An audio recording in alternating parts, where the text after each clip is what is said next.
we are continuing with our Outlook 2021, Finding Equilibrium. My guest today is considered by many to be the ultimate Washington insider. After starting in Washington at a very young age, he rose the ranks of the Republican Party to become the director of the Office of Management and Budget under President Ronald Reagan. After leaving the White House, he started his career on Wall Street, and today he is the founder of Contra Corners. Please welcome to the show, David Stockman. David, so nice to speak with you after all these years of following your work. Oh, well, very happy to be on your show. There's a lot to talk about right now. Oh, yes. Yeah. I want to take a cue from your latest penning, The Mother of All Joyrides, where you write that back on March 24th, the total market cap of global equities dipped to $61.6 trillion on the logical fear that the economic lockdowns would wreak havoc with economic growth, jobs, incomes, and profits. As you say, these fears were correct. And instead of global GDP growth of 4.8% expected last January, the latest survey by PwC projects a 4.0 decline. So my question to you, David, is what are we going up against in 2021? Well, what I really said in that post yesterday was 2020 was the strangest year in modern history as far as I'm concerned. It should have been a real disaster in the financial markets, given what's happened with this COVID pandemic and governments going crazy around the world, locking things down and quarantining the population and, just totally interfering with and disrupting the economies. But instead, we had one of the craziest joyrides in modern times. And what I'm suggesting is joyrides never end well. And so when I look to 2021, I think it's the year after, the morning after.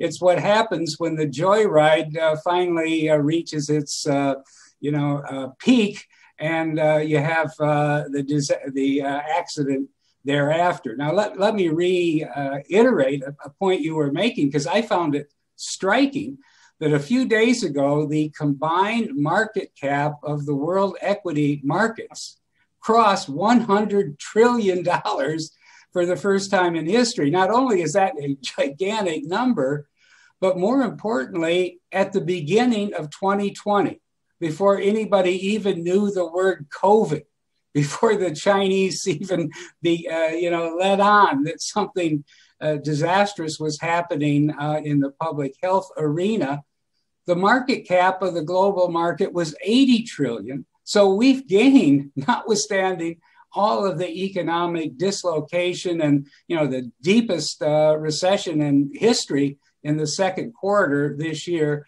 we've had a 25% gain in market cap, 20 trillion from the beginning of the year to the end, even as we, exit the year with governments all over the world, from California to New York City to Berlin to Seoul, Korea, locking down their economies again as a result of this flare-up of cases in the last few months. So what you're looking at then is a market that at the beginning of 2020 was expecting $180 per share of S&P 500 earnings. Now, with the year almost over, it looks like at best they'll come in at 120 per share on the S&P 500. So what we have is earnings that have collapsed by 1/3, by 33% from what was expected at the beginning of the year, while at the same time, the market's up 25% during that same period. So I call that a joyride, and that's the market side. Stuff is valued crazy across the board, but in the post I did yesterday, I couldn't help but coming back to Tesla, because this is really nuts. Tesla, a couple of days ago, was valued at $600 billion. Okay, the entire global auto industry, consisting of real powerhouses like Mercedes and Toyota and the Volkswagen, Audi, Porsche group, and the rest of the lesser players, has a market cap of $600 billion. I mean, that's crazy. The rest of the industry makes 80 or 90 million cars a year. Tesla makes 500,000, and they got equal market caps. Tesla's market cap at $600 billion basically represents about 1,200 times its meager net income, of a few $100 million in the year LTM period just ending. So it's just another example of the joyride, and it's not simply a bubble we're dealing with. The bubble is going to be bad news for all the gamblers and the speculators who, have been riding high and capturing these enormous windfalls, 20 trillion worth in the last year, as we've said. But it's distorting the entire economy of the country and the world because capital is flowing like crazy to these high-flying, massively overvalued companies who are essentially wasting it. As you know, a few days ago, Tesla announced, I think it was on December 8th, $5 billion equity offering. The thing was taken down before the next morning, the market opened. And they've raised, I think, somewhere in the range of $12 billion just in the course of this year and $20 billion from the stock market over the last decade, and they've never made a dime. They've had cumulative losses of $6 billion or so since they went public back in 2009. Now, what this means is capital is being wasted. It's being diverted. It's being misallocated to these fantastic speculative enterprises, and that's going to drag down the ability of, the economy of Main Street to grow and thrive and prosper in the years ahead. So that's part of the joyride. The other part is governments are totally out of control in terms of the printing press on the monetary side and, the debt accumulation and deficits that they're running on the fiscal side are just out of this world. But I've got one number that I think will help viewers understand how drastically governments have overreacted to the injured economies that they caused with all of their lockdown orders. And, it's really, I call it economic martial law because that's what they've essentially said, or ordered people to close their business and shut down commercial activity. But in any event, I've looked at the numbers, and if you look at the level of wage and salary earnings in all of the U.S. as of February. That's on the eve of this whole COVID pandemic and then the lockdowns that happened the next month. If you assume that was the run rate of wage and salary income, and you project that through October and compare it to what actually happened, because we had 50 million unemployment insurance claims, and the unemployment rate for a few months anyway soared. There's basically been, and this is really important, a $280 billion loss of cumulative wage and salaries over the course of this entire pandemic / lockdown disaster. Now that's from March through October, 280 billion. That's a big number. But guess what? In its wisdom, Washington has passed 4 different bailout bills. So let's just look at it. 4.5 trillion of borrowing and red ink is being pumped into the economy to solve a $280 billion wage shortfall problem. This is nuts. I mean, it's 6 or 7 times more stimulus has been pumped into the economy than we've actually lost, as bad as the shutdowns and lockdowns were in wage and salary loss. Now, why was this possible? It was possible because the Fed printed all the money. They basically monetized the $3 trillion that the federal government has borrowed since March. And when you get in an environment where the Fed is monetizing 100% of the new debt issuance, of the cumulative deficit, basically neither fiscal economy or the financial system works. When you borrow that much money, interest rates are supposed to go up. You're supposed to have crowding out. I mean, there's no such thing as a free lunch. And if the federal government's suddenly borrowing, at a 3 or 4 trillion rate rather than 1 trillion or less, interest rates should rise. They didn't, because the Fed and the other central banks stepped in, bought up all the new debt, and put it on their balance sheet based on credit that they snatched from thin air. So that's a terrible thing. That is an enormous distortion. It's taught Washington all the wrong lessons that, that it doesn't matter if you shut down the whole economy. It doesn't matter if you put tens of millions of people out of work. It doesn't matter if you end up destroying 2, 3, 4 million small businesses. You can just borrow the money and hand out, the so-called PPP loans to small business, unemployment insurance to everybody that loses a job or income, and all the rest of the goodies that have been in these, what I call everything bailout bills. You're heading for trouble when you get into that kind of syndrome, and that's exactly where I think everything is leading in 2021. To summarize, a market that's massively overvalued, ridden with speculation, and basically expecting we're going to be back to normal before mid-year, which I think is crazy, and a fiscal and monetary, a bacchanalia, I call it, that is so out of control that governments and central banks have really lost their way. So I can't think that anything good is going to happen in 2021 as all of these chickens come home to roost. David, an incredible summary there. Given the fact that there's an incredible divorce and disconnect between equity market capitalizations and reality, really, how does one protect their wealth? I'm assuming you're not in U.S. equities. Is that safe too? Yeah, I think that's the number one and number two and number three recommendation at the present time. Stay out of the casino. When you have $100 trillion market cap, it's actually 4 times higher than it was at the turn of the century. You have the mother of all bubbles waiting to collapse.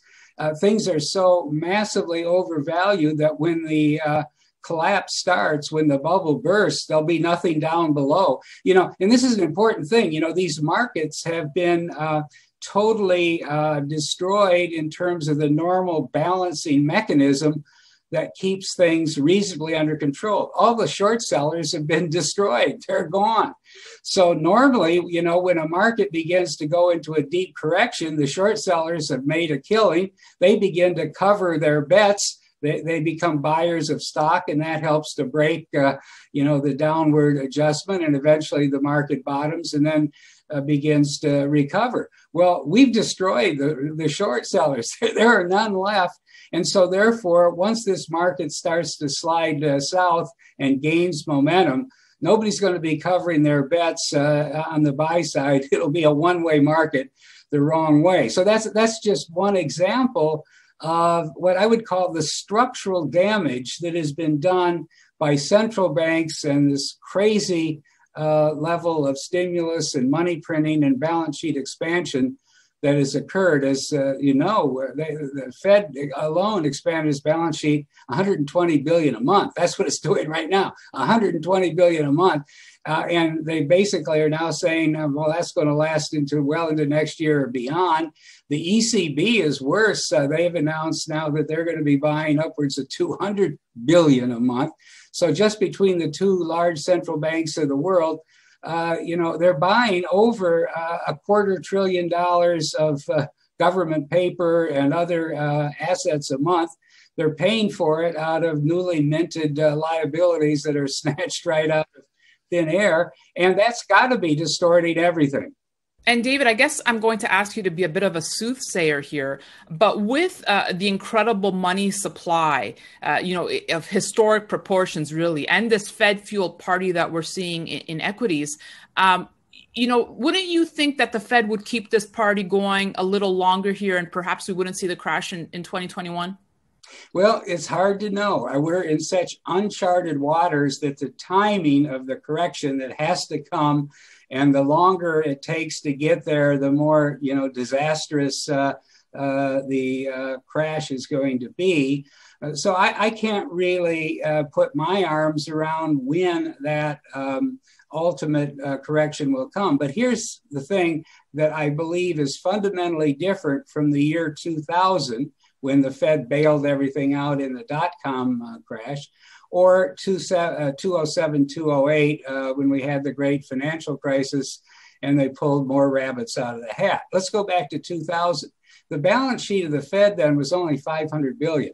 And it had taken the first 85 years of its existence to get the balance sheet from a starting point of $500 billion. In other words, I call it the Ohio State offense, 3 yards in a cloud of dust in terms of monetary policy. Also, at the time the dot-com crash began in March 2000, the interest rate, the federal funds rate was 6.25%.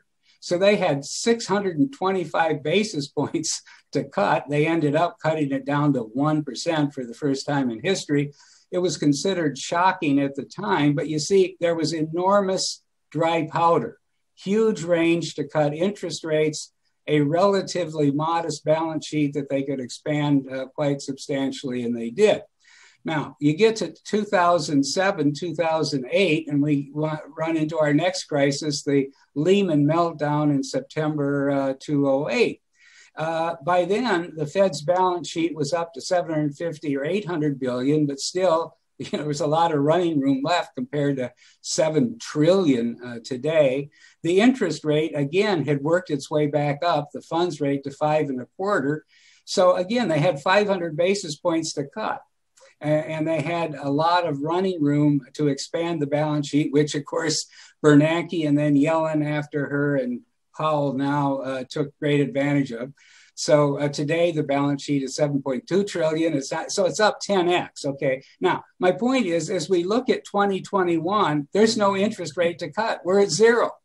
If we look at the balance sheet, it's 7.2 trillion. They began to normalize it, in 2018 and 2019. They got it down to 3.8 trillion. And then came the market hiccup in September last year. And then the big COVID lockdown disaster in March. And they ran it back up to 7.2 trillion, or by more than 3 trillion in literally a matter of a few months. So my point is, where's the dry powder? What is there left to do? Some guy could say, well, they'll print another 3 trillion, 4 trillion, 5 trillion.